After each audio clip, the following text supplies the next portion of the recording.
नमस्कार दोस्तों, मेरा नाम है प्रशांत नाइक। आप लोग देख रहे हैं ट्यूशन। और इस हम लोगों ने पॉलिनोमियल की सीरीज़ चालू की है। पिछले लेक्चर में हम लोगों ने देखा था classification of polynomials on the basis of degree of polynomial and term of polynomials. इस लेक्चर में हम लोग देखने वाले हैं वैल्यू ऑफ पॉलिनोमियल। तो एक गिवन पॉलिनोमियल है, क्या उसकी कोई एक वैल्यू हो सकती है?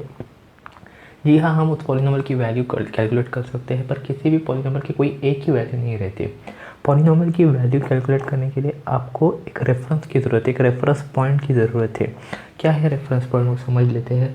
सपोज आपकी पॉलिनोमियल है P of X equal to 2x+3। ये आपकी एक गिवन पॉलिनोमियल है, एक लीनियर पॉलिनोमियल है, एक डिग्री 1 की पॉलिनोमियल है। तो आपको इसकी वैल्यू कैलकुलेट करनी है for at x equal to 0। अगर आप x इक्वल टू 0 पे उसकी वैल्यू कैलकुलेट करें तो वो आएगी 3। अगर आप उसकी वैल्यू कैलकुलेट करोगे एट x इक्वल टू 1 तो हो जाएगी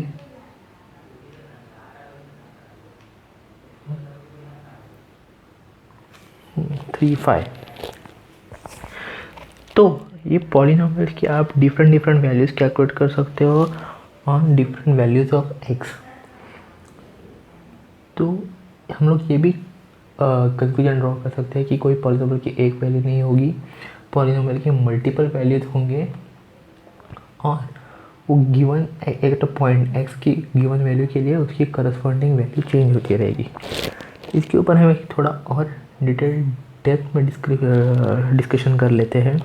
सपोज आपकी पॉलिनोमियल है p of x equal to x² plus 5x plus 6। मैं चाहता हूँ कि आप वैल्यू कैलकुलेट करिए और p ऑफ x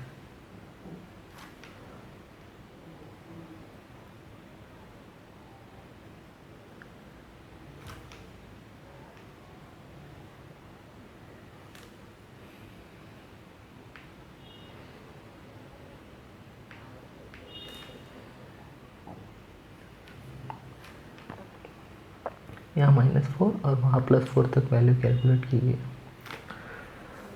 आप जैसे ही वैल्यू कैलकुलेट करेंगे आपको पता चलेगा कि अगर x की वैल्यू 0 होगी, x इक्वल टू 0, तो p ऑफ x बनेगी 0² प्लस 0 प्लस 6, तो p ऑफ x बनेगी 6। f की वैल्यू 1 रहेगी तभी 1² प्लस 5, 6, 6 प्लस 6 12। f की वैल्यू 2 रहेगी तो 2² 4, 4 प्लस 10 14, 14 प्लस 6 20। f की वैल्यू 3 रहेगी 9, 15, 15 तो 9, 24, 24 प्लस 6 30। 10 में इसको जाने देते हैं। वही वैल्यू हम लोग -1 के लिए कैलकुलेट करेंगे तो -1 का स्क्वायर 1 -5, 1 -5 आएगी 1 -5 6। तो x इक्वल टू -1 रहेगी तो p ऑफ x आएगी 1 -5 6। तो ये हो जाएगी आपकी 7 -5 2। तो यहाँ 2 आ जाएगी। x इक्वल टू -2 में आप पुट करोगे तो 2² जो हो जाएगी 4 -10, तो -10 -6 प्लस 6 तो हो जाएगी 0। अगर आप इसमें -3 पुट करोगे तो -3 पुट करोगे तो क्या आएगी आपकी वैल्यू 9 -15 प्लस 6, तो ये भी बनेगी आपकी 0। और आप -4 पुट करोगे तो इसकी वैल्यू आएगी 16 -20 प्लस 6, तो ये आपकी वैल्यू आएगी 2। और अब ये फाइंड आउट करोगे कि x equal to -5 find out करोगे तो आपको वैल्यू आएगी 55 -25 प्लस 6, तो 6 आ जाएगी। तो अगर आप -5 की वैल्यू देखोगे तो 6 आ जाएगी यहाँ। जैसे कि वैल्यू देख रहे हो आपको पैटर्न मिल रहा है 6 2 0 0 2 6 12 20 एंड 30। और जैसे आप इस तरफ जाते हो तो आपको भी यही मिलेगा 20। It's not necessary but in this case हमको ऐसे मिल रहा है। तो x और पी ऑफ एक्स की वैल्यू सबके पास मिल चुकी है, लेकिन -2 और -3 पे आपकी 0 0 वैल्यूज है। तो -2 और -3 के जो बीच का वैल्यू है मतलब -2.5 विच इज़ नथिंग बट -5/2। इसके लिए भी एक वैल्यू कैलकुलेट करके रख देते हैं हम लोग, क्यों वो भी हम लोग डिस्कस करेंगे। अगर x की कीमत है -5/2 तो -5/2 का whole square p of -5/2 equal to square plus 5 into -5/2 plus 6। तो -5/2 का स्कोर हो गया 25 तो 25 प्लस 4 ये हो गया -25 प्लस 6। तो इसे हम लोग नॉर्मलाइज भी कर सकते हैं -50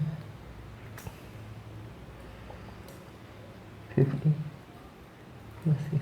तो ये वैल्यू हो जाएगी 25 माइनस 25, ये हो जाएगी -25 डिवाइडेड बाई 4 प्लस 6। तो ये होगी 24 -25, तो ये होगी -1/4। तो ये दो के बीच में वैल्यू आएगी आपको -1/4।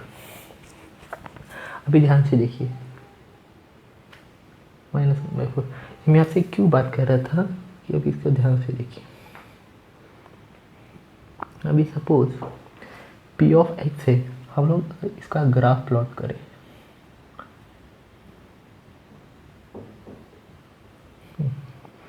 तो p ऑफ x है, x की क्या वैल्यू है 1 2 3 4। ये ग्राफ प्रोपोर्शन में नहीं है लेकिन आप ऐसे ही एज्यूम करो। जैसे x की वैल्यू 0 होती है, y की वैल्यू हमें मिली 6। जैसे x की वैल्यू 1 है, y की वैल्यू हमें मिली 12। जैसे x की वैल्यू 2 है, y की वैल्यू हमें मिली 20। जैसे x की वैल्यू -1 है, y की वैल्यू मिली हमें 2। जैसे x की वैल्यू -2 है, y की वैल्यू मिली हमें 0। y की वैल्यू 0 मतलब इसमें कुछ वर्टिकल हमें मूवमेंट नहीं मिलेगी, जो भी वैल्यू है वो x एक्सिस पे ही लाई करेगी। x इज इक्वल टू -3 पे हमें y की वैल्यू 0 ही मिल गई, और एक्सिस 4 पे हमें मिली -2, 4 पे ये हुई -2 और फिर मिली -6 और सॉरी -2 है, सॉरी +2 और ये मिली 6।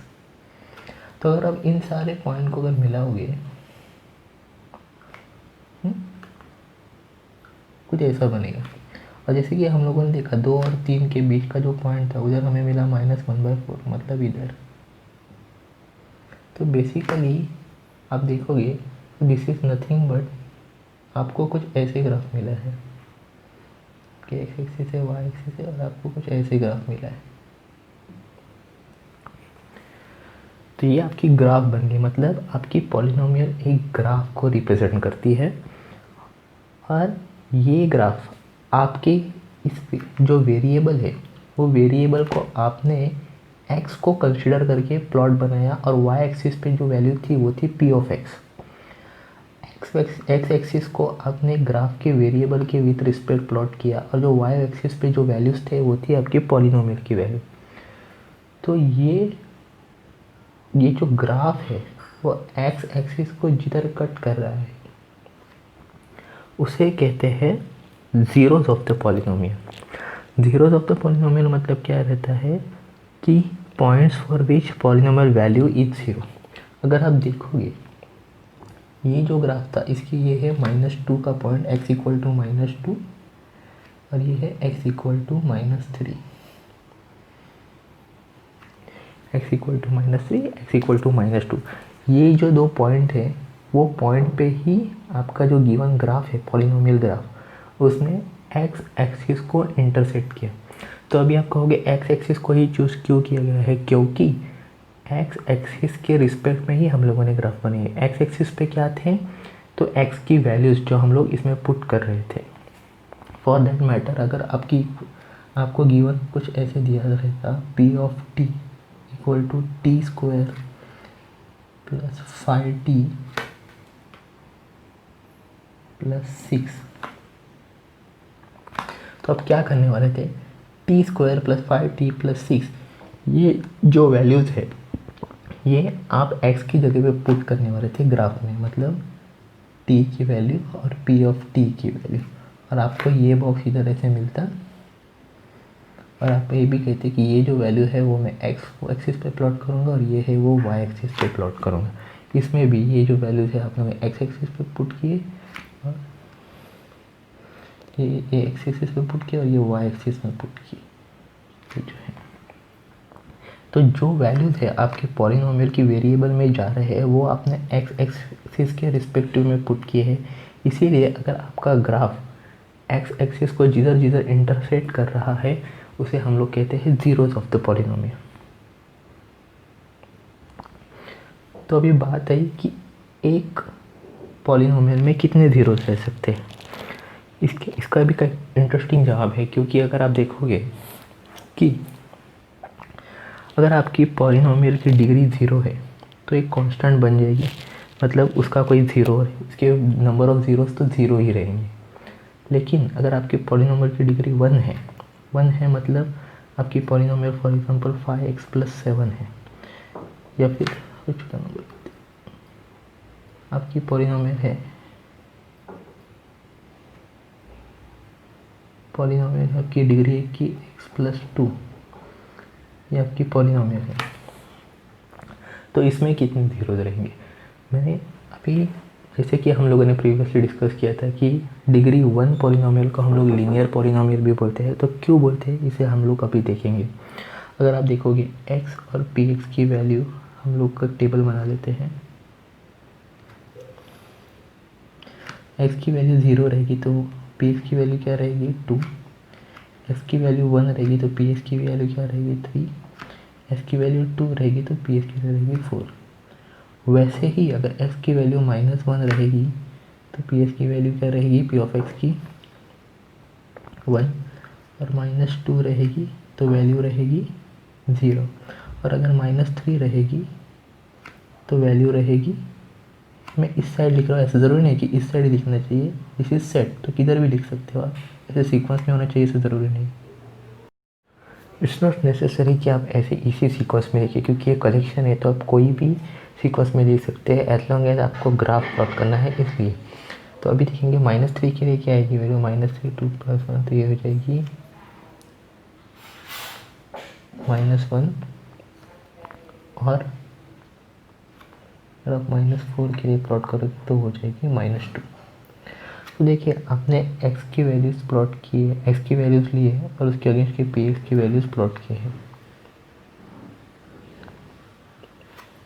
अभी हम लोग क्या करेंगे, हम लोग करेंगे कि x की वैल्यूज़ है वो हम लोग एक्स स्क्वायर पर ले लेंगे और उसका ग्राफ प्लॉट करेंगे, एक्स और इस पर होगा p ऑफ x। तो जब x की वैल्यू 0 रहेगी तो y की वैल्यू रहेगी 2, जब x की वैल्यू 1 रहेगी तो y की वैल्यू रहेगी 3, जब x की वैल्यू 2 रहेगी तो y की वैल्यू रहेगी 4। ऐसे अगर x की वैल्यू -1 रहेगी -1 तो y की वैल्यू रहेगी 1, अगर x की वैल्यू -2 रहेगी y की वैल्यू रहेगी 0, y की वैल्यू 0 कब होगी जब x की वैल्यू -2 होगी, तभी y की वैल्यू रहेगी 0। जब x की वैल्यू -3 होगी तो y की वैल्यू होगी -1, और जब x की वैल्यू -4 होगी तो y की वैल्यू होगी -2। तो जब आप सभी पॉइंट्स को देखोगे तो आपकी स्ट्रेट लाइन आ जाएगी, और इसीलिए जिस पॉलिनोमियल की डिग्री 1 होते हैं इसे कहा जाता है लीनियर। जिस पॉलिनोमियल की डिग्री 1 होती है उसका हमेशा ग्राफ हमेशा एक ही लाइन पे मिलता है हमें, और इसीलिए इसे लीनियर कहा जाता है। अभी आप देखोगे ये जो आपका ग्राफ है वो एक्स एक्सिस को इंटरसेक्ट कर रहा है जिस पॉइंट में, और ये पॉइंट क्या है तो -2। इसीलिए हमेशा कोई भी अगर लीनियर ग्राफ है उसे हमें प्लॉट किया तो वो एक्स एक्सिस को कहाँ इंटरसेक्ट करेगा, सिर्फ एक ही और एक ही पॉइंट में। इसीलिए किसी भी पॉलिनोमियल की अगर डिग्री 1 हो तो उसके ज़ीरोस कितने रहेंगे, मैक्सिमम ज़ीरोस रहेंगे 1। अगर उसकी डिग्री हो 1 तो उसके मैक्सिमम नंबर ऑफ ज़ीरोस कितने रहेंगे, 1। बट इट्स नॉट नेसेसरी कि हमेशा हमें ज़ीरो मिलेगा ही, क्योंकि अगर देखो आपके पास कोई ऐसा ग्राफ है और जो एक्स एक्सिस को पैरेलल जा रहा है, ऐसे होता है। मतलब अगर आप पॉलिनोमियल देखोगे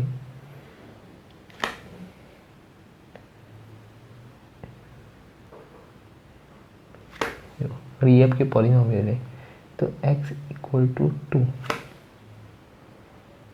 ऐसे है ना, तो आप कुछ भी करो x की वैल्यू 2 ही रहेगी, तो ये कभी इंटरसेक्ट करेगी ही नहीं। इसका मतलब मैक्सिमम नंबर ऑफ ज़ीरोस कितने मिल सकते हैं, 1 और मिनिमम 0। तो नंबर ऑफ ज़ीरोस कितना सकते हैं, 0 से लेके 1। सिमिलरली अगर आपके पास डिग्री 2 है तो आपके पास मैक्सिमम नंबर ऑफ ज़ीरोस कितने के, 0 1 2। अगर आपके पास डिग्री 3 है तो आपके पास नंबर ऑफ ज़ीरो है 0 1 2 3। तो कोई फिक्स लेंथ नहीं रहती है। अगर आप डिग्री 3 की डिस्कस करेंगे तो आपको मिलेगा कि मैं आपको एक होमवर्क भी दे सकता हूँ। अगर आपके पास इक्वेशन है p of x equal to X cube minus 2x square minus 3, इसका आप ग्राफ प्लॉट करोगे, इसका ग्राफ आपको कुछ लगभग ऐसा आएगा।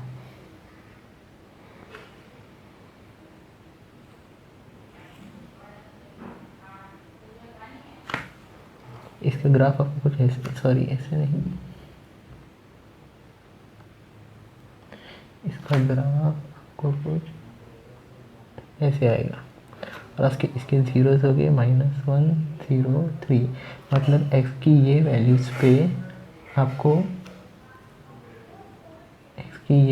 पे आपको p ऑफ x है वो आपको 0 मिलेगी। p ऑफ x का 0 मिलना मतलब क्या हुआ, वो x एक्सिस को इंटरसेक्ट करना है। पर ऐसा ज़रूरी नहीं है कि अगर आपके पास डिग्री 3 की ग्राफ हो तो वो हमेशा 3 पॉइंट में ही x एक्सिस को इंटरसेक्ट करेगी, ऐसी कोई ज़रूरत नहीं है। अगर आप ये ग्राफ देखोगे, या आप खुद चाहे तो होमवर्क के लिए ले सकते हो, अगर ये ग्राफ आप ड्रॉ करोगे तो आपको मिलेगी ऐसी ग्राफ। मतलब इसकी 0 रहेगी 0, x इक्वल टू पे है, अगर 0 पुट करोगे तभी आपको y मतलब p ऑफ x भी लिख सकते हो आप। अगर आपकी तभी आपको p ऑफ x 0 मिलेगा। अब अपार्ट फ्रॉम दिस आपको p ऑफ x कभी 0 मिलेगा नहीं। इन अदर वर्ड्स इस पॉलिनोमियल की 0 वैल्यू सिर्फ एक ही है एंड वो आती है x इक्वल टू 0 पे। अगर आप ये ग्राफ देखोगे p of x equal to X cube minus X square, अगर आप इसका ग्राफ प्लॉट करोगे, आप आपके होमवर्क भी है ये समझ, होमवर्क लेके समझ, सॉरी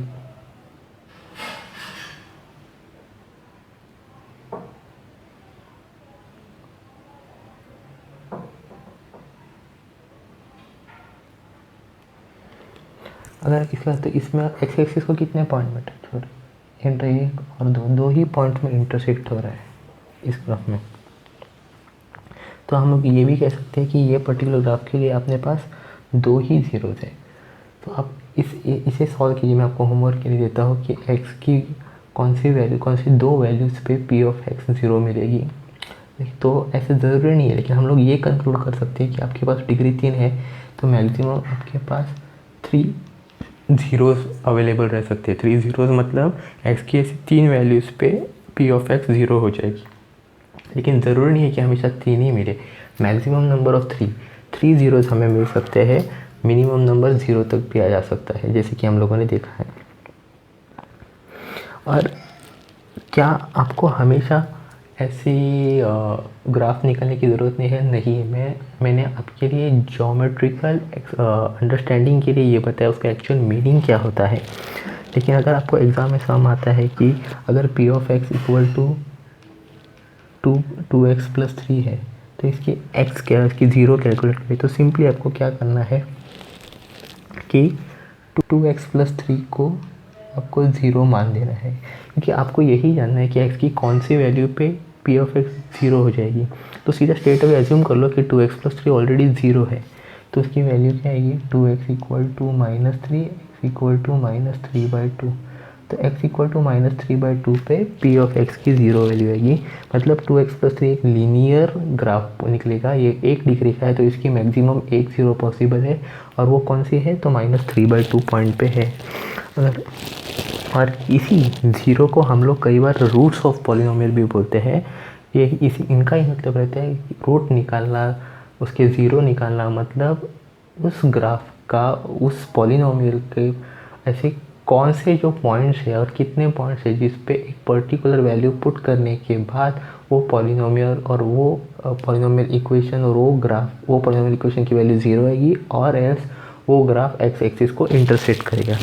अगर आप अलजेब्रिक पर्सपेक्टिव से देख रहे हो तो उस पॉलिनोमियल की वैल्यू ज़ीरो आएगी। अगर आप ज्योमेट्रिकल पॉइंट ऑफ व्यू से देख रहे हो तो वो ग्राफ एक्स एक्सिस को किस तरह कट करेगा, उसे ज़ीरोज़ बोलते हैं। तो लीनियर रहेगी तो मैक्सिमम एक जगह पे वो ग्राफ कट होगा, मतलब मैक्सिमम ऐसी एक ही वैल्यू रह सकती है जहाँ पे आपकी पॉलिनोमियल की वैल्यू ज़ीरो आएगी। अगर आपकी पॉलिनोमियल की डिग्री 2 है तो मैक्सिमम नंबर ऑफ ज़ीरोज़ 2 रह सकते हैं, मतलब वो एक्स एक्सिस को दो जगह कट करेगा। अलजेब्रिक पर्सपेक्टिव अगर बात करनी जाए तो मतलब ऐसे दो वैल्यूज़ रहेंगे एक्स के, जिनको वो पॉलिनोमियल में पुट करने के बाद आपको पॉलिनोमियल की वैल्यू ज़ीरो आएगी। सिमिलरली गोज फॉर 3, अगर डिग्री 3 है तो मैक्सिमम नंबर ऑफ जीरोज आपके पास 0 1 2 3 3 तक रहेंगे, मिनिमम 0 मैक्सिमम 3 ऐसे। तो इसके ऊपर थोड़ा और साफ लिखते हैं।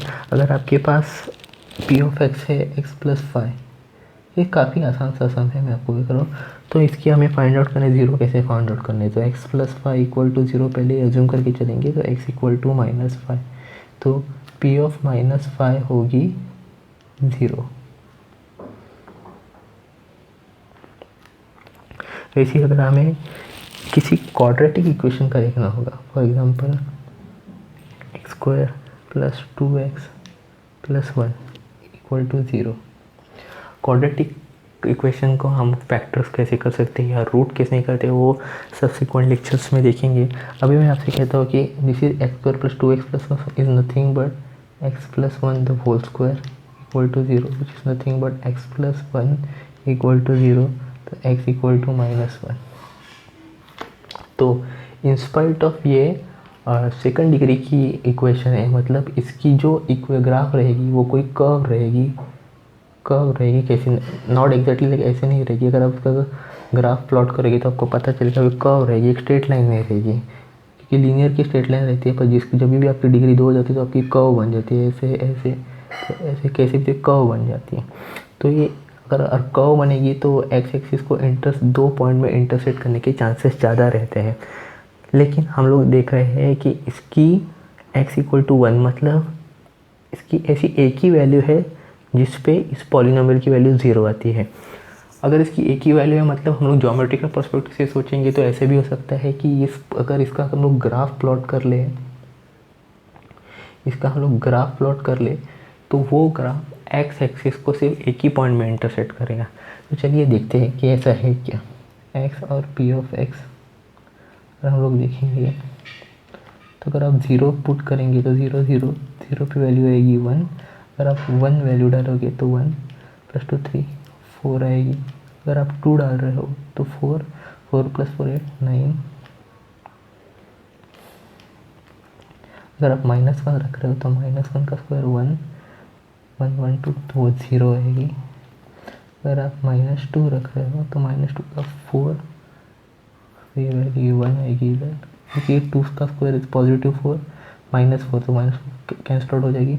अगर आप -3 रख रहे हो तो -3 हो जाएगी यहाँ 9 -6 + 1, तो वो हो जाएगी 10 + 4, -3 को हो जाएगी +4, और यहाँ 3 पे रखोगे तो 3 6 3 तो 9 9 + 6 15, और ये 16 हो जाएगी।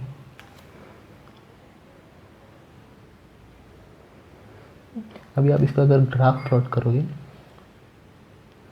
तो एक्स की जो वैल्यू 0 थी तो वाई की वैल्यू थी 1, एक्स की वैल्यू 1 थी तो वाई की वैल्यू थी 4,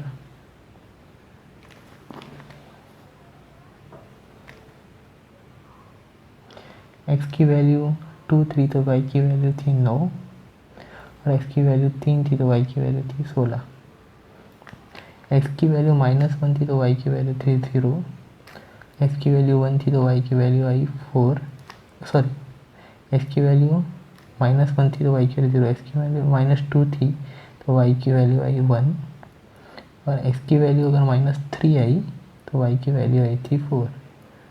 तो अगर आप देखोगे तो कुछ ऐसे ग्राफ जनरेट हो रहा है, मतलब ये ग्राफ एक्स एक्सिस को सिर्फ एक ही पॉइंट में कट कर रहा है। ये ग्राफ कुछ ऐसा है,